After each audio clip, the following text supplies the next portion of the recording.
Servus, Glück auf und herzlich willkommen zum weiteren FC Bayern Talk zum Spiel in Hoffenheim. Leute. Ja, das Spiel ist ja so ein wenig, oder was heißt ein wenig, eigentlich zu 99% in den Hintergrund gerückt. Ich muss sagen, ich habe mich heute zum ersten Mal in meinem Leben ein klein wenig oder ein paar Minuten dafür geschämt, dass ich ein FC Bayern-Fan bin. Ja, gehe ich gleich drauf ein. Wir werden trotz allem mal eben einen kurzen Blick aufs Spiel werfen und dann gehen wir mal auf die andere Thematik ein. Ja, so machen wir es. Gut, Statistiken. Ja, 63% Ballbesitz, Abseits, uninteressant. Zweikämpfe, 52% gewonnen.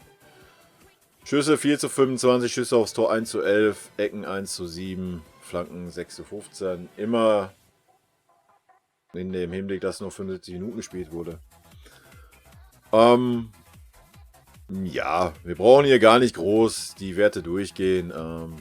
Brauchen hier auch gar nicht groß irgendwelche Noten verteilen oder sonst was.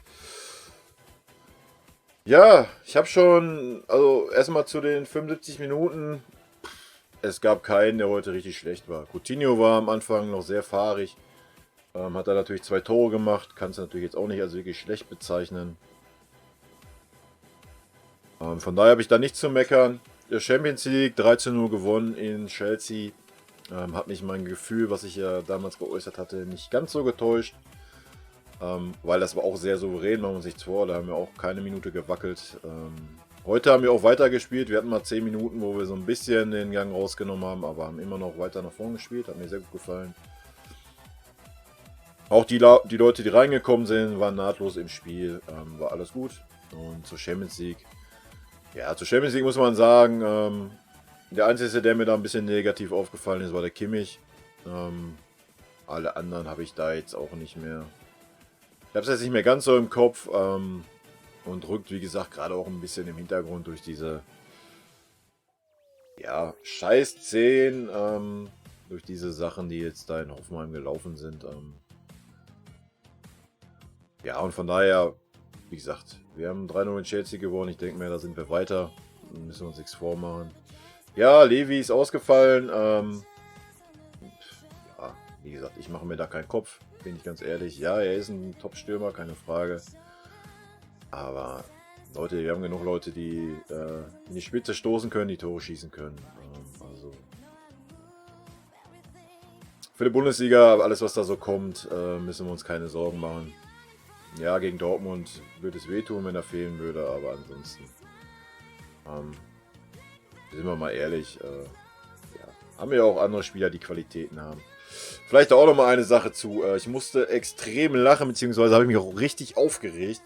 Was der Didi Hamann von sich gegeben hat im Vorlauf zu dem Spiel, Alter, lächerlich, Alter. Was ein Spacko, ganz ehrlich, Alter. Setzt sich dahin, erzählt, ja, unser Kader ist zu dünn, wir haben keine Qualität jetzt, weil Koman ausgefallen ist, weil Lewandowski ausgefallen ist. Ja, und dann stand es nach 15 Minuten 3:0, weil wir keine Qualität haben. Didi, du hast richtig Ahnung von unserer Mannschaft. Ja, lächerlich, Leute. Was sollen wir einen 30-Mann-Kader haben? Es spielen nur 11. Weiß nicht, was der Didi da für eine Meinung hat. Andere Mannschaften werden in der Bundesliga viel besser aufgestellt wie wir. Von der zweiten Reihe her. Ja, bei uns saßen Goretzka auf der Bank, ein Tolisso. Also immer mal die Kirche im Dorf lassen. Ja. Es saßen Martinez auf der Bank. Es saßen Hernandez auf der Bank. Ich denke, das ist nicht so schlecht. Und ja, zum Spiel 6:0, also wir hätten wahrscheinlich 7-8:0 noch gemacht. Also wir waren einfach gut drauf heute, alles hat geklappt. Was mich super gefreut hat, dass der Zirkzee auch getroffen hat. Gnabry, ja, hat ein bisschen Glück gehabt, ja. Alles gut. Und ansonsten, was man halt auch gesehen hat, wie sehr sich die Mannschaft für Coutinho gefreut hat. Von daher sieht man schon, dass er integriert ist, ja, das muss man auch mal ganz klar sagen. Und ansonsten Davis überragend, genau wie in der Champions League, so, das ist der positive Faktor. Obwohl Champions League, muss ich sagen, ganz klar Thiago und Davis, ja, waren für mich überragend. Thiago auch heute wieder. Kimmich war für mich richtig schlecht in der Champions League, muss man ganz klar sagen. Nicht nur wegen seinem Fehlpass, der fast zum Tor geführt hätte, auch so war er richtig schlecht. Ja, er sollte ein bisschen auf den Boden kommen, sollte mal ein bisschen runterkommen, sollte sich erstmal um sein Spiel kümmern. Gefällt mir in der Mitte bisher nicht gut, muss ich ganz ehrlich sagen. Wir können froh sein, dass der Thiago gerade so eine Form hat. Ansonsten wird er richtig schlecht aussehen, der Kimmich. Meine Meinung. Heute war er okay, ja. Gut, dann hat er zum Schluss Innenverteidigung gespielt. Eine Reihe weiter hinten, das ist vielleicht ein bisschen besser für ihn. Ja, ansonsten zu dieser ganzen Konstellation bei uns, von wegen defensives Mittelfeld und ja, keine Ahnung. Ich sehe den Kimmich jetzt nicht so stark, dass ich sagen würde, ich würde einen Tolisso dafür draußen lassen oder einen Goretzka oder sowas. Aber gut, wir werden mal sehen, wie er sich entwickelt. Auf jeden Fall sein Verhalten und der Anspruch, der da ist, passt aktuell nicht. Auch wie er da reagiert hat, wo der Neuer ihn natürlich zusammenfalten wollte, hat sich einfach weggedreht. Ja, der Neuer hat alles erreicht in seiner Karriere und wenn man so ein paar spielt, kann man sich ruhig mal eine Standpauke anhören und muss sich da nicht irgendwie abfällig wegdrehen. Fand ich ein bisschen schwach von ihm. Heute war es okay, wie gesagt, und ja. Ich meine, wir haben 3-0 in Chelsea gewonnen, 6-0 in Hoffenheim. Wir brauchen nicht meckern, wir müssen nicht das Haar in der Suppe suchen, ja. Ist alles tutti. Zu den Geschehnissen heute. Also erstmal, ich bin eigentlich auch der Typ, wenn ich zum Fußball gehe, wenn ich in der Kurve stehe, stehe ich auch mitten in den Ultras, ja, bin ich gerne, Stimmung und so weiter. Was da heute gelaufen ist, ja, zuerst muss man mal sagen, in meinen Augen ist es ein Trauerspiel, dass der, ich sag jetzt mal, der Fußball erst jetzt so reagiert, muss man auch mal ganz klar sagen. Weil die ganze Sache, Hoffenheim spielt nicht erst seit einem Jahr in der Bundesliga, die ganze Sache ist von Anfang an so. Man hat das von Anfang an toleriert, hingenommen und jetzt auf einmal stellt man sich dahin und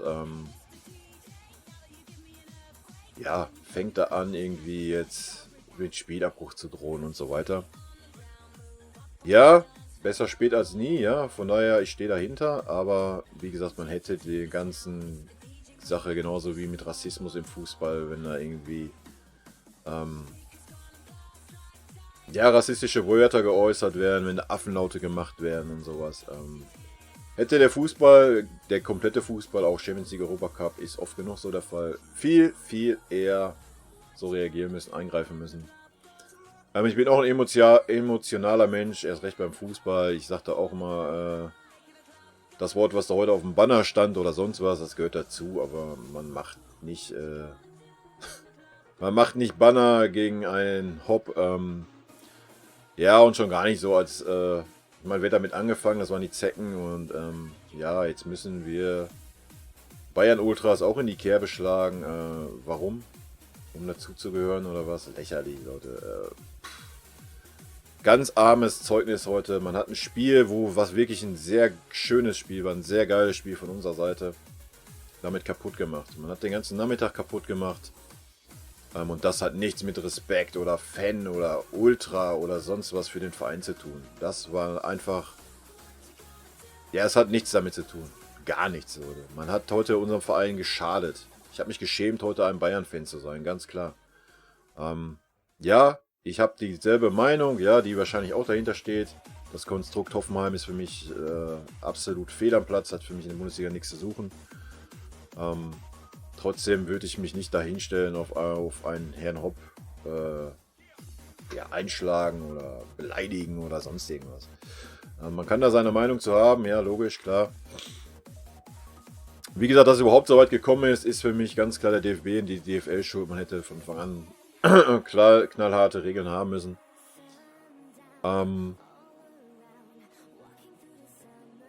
Ja, der Hohn ist ja, dass das Plakat da nochmal aufgehangen wurde. Also spätestens da, ja, muss man ganz klar sagen, das hat nichts mit dem Verein unterstützen zu tun oder sonst irgendwas. Das ist einfach ein ganz armseliges Verhalten. Das sind alles so Menschen, die keine Eier in der Hose haben, das muss man so sagen, die sich da irgendwie als Ultra bezeichnen oder als, ich weiß nicht, ob es die Schickeria war oder der Banner hing da auf jeden Fall. Bisher habe ich immer, oder habe ich schon Respekt gehabt vor den Jungs. Das Verhalten heute war armselig. Ich meine, gut, dass man das einmal macht, da seine, ja, allein, das ist schon schlimm genug, sind wir mal ganz ehrlich. Also, wie gesagt, Hoffenheim ist nicht erst seit einem Jahr in der Bundesliga. Man weiß, was da Sache ist und ja, nur um jetzt Solidarität mit irgendwelchen anderen verkackten Ultras zu haben, muss man da nicht in dieselbe Kerbe schlagen. Das war schon armselig. Die Reaktion ja, vom Hansi und vom Alaba und so weiter hat eigentlich alles ausgesagt. Dass man dann diesen Banner nochmal nur mit dem Schimpfwort nochmal hieß. Boah, Leute, da muss ich ganz ehrlich sagen, habe ich mich in Grund und Boden geschämt. Das hat nichts mit Fan sein oder sonst irgendwas zu tun. Und wer den Menschen, Hopp, oder wer das gesehen hat, wer die Bilder gesehen hat, hat schon gesehen, ja, wie ihm das schon mitgenommen hat. Und wir reden ja immer noch über Menschen, Leute, ja. Ich meine, da sollten sich generell mal viele Leute an die Birne packen, auch was das Internet betrifft. Man redet immer über Menschen. Und ja, ich habe mich geschämt. Ich habe mich zum ersten Mal in meinem Leben geschämt, dass ich ein Bayern-Fan bin. Und das sagt eigentlich, wer mich kennt, sagt das eigentlich schon eine Menge aus. Was dann passiert ist, weiß ich nicht so wirklich, was ich von halten soll. Ersten Moment fand ich es gut. Oder ich fand es generell gut, dass er mich nicht mehr weitergespielt hat. Aber eigentlich hätte ich mir gewünscht, dass man gar nicht mehr auf den Rasen gekommen wäre. Das Problem an der Sache ist, das lässt sich halt nicht so einfach umsetzen. Weil dann, ja, entweder wäre es, weil eine Mannschaft es verweigert hätte, dann wäre es für die andere Mannschaft nur 2 oder nur 3 gewertet worden am grünen Tisch. Oder es hätte ein Nachholspiel gegeben. Ja, was halt auch irgendwo nicht fair gewesen wäre. Weil wir haben heute nun mal eine Glanzleistung gebracht, das muss man auch mal sagen. Von daher, ja, es war auf jeden Fall ein Zeichen. Es ist aber, das Traurige ist daran, dass, weiß ich nicht, lass es 20, lass es maximal 50 Leute gewesen sein. Dass diese Leute so einen Einfluss haben können, dass wir auf den Platz gehen, 15 Minuten lang nicht weiterspielen, dann nur rumstehen und den Ball hin und her schieben. Ja, das macht mich schon traurig irgendwo. Da weiß ich auch nicht, ob das richtige Zeichen ist. Ja, es musste ein Zeichen gesetzt werden. Es war auf jeden Fall mal was anderes, ja, logisch. Deswegen hab ich da Verständnis für, aber bin da so ein bisschen zwiegespalten. Was ich sehr traurig finde, ist eigentlich der Rest der Kurve. Ja, weil es, ja, lass es 50 Leute gewesen sein. Da waren nicht nur 50 Leute in dem Block. Ja, also dann kann man auch mal als der Rest, der dann im Block steht, die Eier haben, da hingehen und den verfickten Banner da runternehmen und was weiß ich auf den Rasen schmeißen oder sonst was. Da hat leider auch keiner die Eier zugehabt. Man hat sich auch nicht klar distanziert. Muss ich auch ganz klar sagen. Man hätte sich da klarer distanzieren können, indem man den Block verlässt und da nur noch die 50 Affen gestanden hätten. Denke, das wäre auch ein Zeichen gewesen. So habe ich mich, wie gesagt, doch schon ja, dafür geschämt, dass ich ein Bayern-Fan bin heute. Was mich schon traurig macht. Wie gesagt, ich habe dieselbe Meinung. Ja, ich halte da auch nichts von dem Konstrukt. Beziehungsweise, dass das Konstrukt sich so durchgesetzt hat. Mittlerweile ist es ja auch nicht mehr so, dass sie abhängig sind von dem Geld vom Hopp. Aber nichtsdestotrotz hat er den Verein nun mal durch Geld hochgebracht. Und ich verstehe auch die Argumentation von wegen keine Historie, keine Tradition und so weiter. Das ist alles vollkommen richtig. Aber wenn ich meinen eigenen Verein schade, indem ich irgendwelche Hassbanner, Beleidigungsbanner im Blog hochziehe, ja, spätestens dann sollte es doch Klick im Schädel machen bei irgendwelchen Leuten. Ich bin absoluter Verfechter davon, dass man immer seine Meinung sagen soll. Auch immer frei äußern, auch im Fußball, auch durch Banner. Wie oft waren bei uns in der Süd Banner, die kritisch waren gegen den Verein, auch gegen Uli Hoeneß oder sonst was. Völlig legitim, völlig in Ordnung, solange da nicht irgendwelche dummen Beleidigungen gegen einen Menschen stehen. Bin ich für alles dafür, Leute. Man kann seine Meinung immer äußern. Ja, dass die Hoffenheimer so reagieren, wie sie reagieren, kann man natürlich nachvollziehen, ja. Weil diese Anfeindungen sind über Jahre und die sind über Jahre gewachsen. Und wie gesagt, da sehe ich die Schuld ganz klar beim DFB. Man hätte da beim ersten Mal, wo das aufgetreten ist, gleich einschreiten sollen. Man sollte im Fußball, ich meine in unserer Gesellschaft oder auch im Internet, wird Hass schon genug geschürt. Ja? Diskriminierung, Rassismus wird genug geschürt. Da müssen wir nicht dem Fußball eine Plattform bieten. Und ja, wie gesagt, man hätte da viel eher gegen vorgehen können. Ich finde es gut, dass man jetzt gegen vorgeht und ganz ehrlich, ich hätte es auch nicht schlimm gefunden, hätten die Verantwortlichen oder die Spieler des FC Bayern gesagt, wir brechen das Spiel ab und wir verlieren es 3-0 am grünen Tisch. Ich denke, das wäre das stärkere Zeichen gewesen, als wie das Zeichen, was so gesetzt wurde durch diese 15 Minuten auf dem Rasen rumstehen. Ja, man hätte vielleicht die Meisterschaft dadurch verspielt. Aber das wäre vielleicht das bessere Zeichen gewesen, aus meiner Sicht. Und klar hätte man damit alle Bayern-Fans bestraft, logisch. Fans kann man die auch gar nicht nennen. Wie gesagt, wenn man den Verein schadet, und das hat man, und das war klar, dass man den Verein schadet. Weil es auch klar kommuniziert wurde, was passiert, wenn so eine Sache nochmal vorkommt, ja.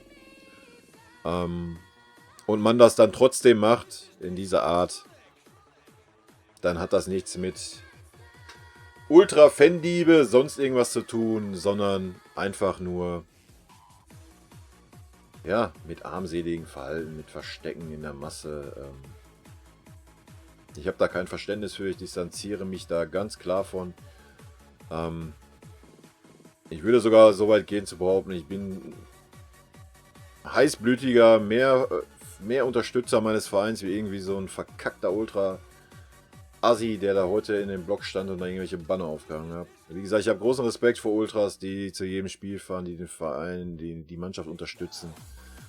Vor so eine Leute, die sich da in der Masse verstecken, habe ich keinen Respekt. Das sind arme Würste, Leute. Sind wir ganz ehrlich. Also. Und alle, die da mit in dem Block standen und das toleriert haben, ja, das ist leider in der heutigen Gesellschaft so. Das ist ja nicht nur ein Fußballproblem. In der heutigen Gesellschaft werden Frauen in der U-Bahn vergewaltigt, werden Menschen totgeprügelt an dem Bahnsteig und keine Sau schreitet da ein oder ruft einfach nur die Polizei oder sonst was. Das interessiert einfach keinen. Und so war es da auch. Ich weiß nicht, wie viele 100 Fans drumherum standen, die einfach gar nichts gemacht haben. Die das hingenommen haben und man muss das Zeichen halt dahinter sehen. Ja, es wurden Banner oder 3 Banner in der Kurve gehisst und keiner hat was dagegen gemacht. Also sieht das so aus, als hätten das alle Bayern-Fans unterstützt. Und ja, nichts tun ist da keine Lösung in meinen Augen. Ja, aber wie ich schon sagte, das ist so ein generelles Phänomen heutzutage. Ja? Leute haben halt einfach kein Rückgrat mehr. Und ja, immer so, oh nee, ich halte mich aus allem raus. Und ja, so ist das leider heute. Das soll es gewesen sein heute. Wie gesagt, ich habe mich heute geschämt, ein Bayerner zu sein, ein bisschen. Ich kann das absolut nicht unterstützen, was da gemacht wurde. Wie gesagt, von der Meinung her bin ich ganz klar bei den Leuten. Wie man diese Meinung ausgedrückt hat, ist unterste Schublade. Und wenn ich den Verein damit schade, was ich ganz klar getan habe, nicht nur im Hinblick auf das Spiel, auch auf den Ruf und auf dem Ansehen, habe ich kein Verständnis für, Leute. Und ja, wer immer das unterstützt, wer das toleriert, Leute, macht euch mal Gedanken. Geht nicht. Geht nicht. Geht nicht. Mehr ist dazu eigentlich nicht zu sagen. Ja, mal ein etwas anderer Bayern-Talk. Ich könnte noch ein bisschen auf irgendwelche Sachen eingehen. So von wegen Levi und so weiter. Habe ich jetzt aber nicht wirklich Lust zu, muss ich sagen. Nach der Geschichte. Vielleicht mache ich in der Laufe der Woche nochmal ein Video. Ja, in diesem Sinne, Leute, nichtsdestotrotz bedanke ich mich fürs Zusehen. Könnt mir gerne eure Meinung reinhauen. Ihr könnt mir auch gerne eure Meinung reinhauen, wenn ihr das verteidigt. Wäre ich sehr gespannt, wie man da argumentiert. In diesem Sinne, haut rein. Bis dann. Ciao.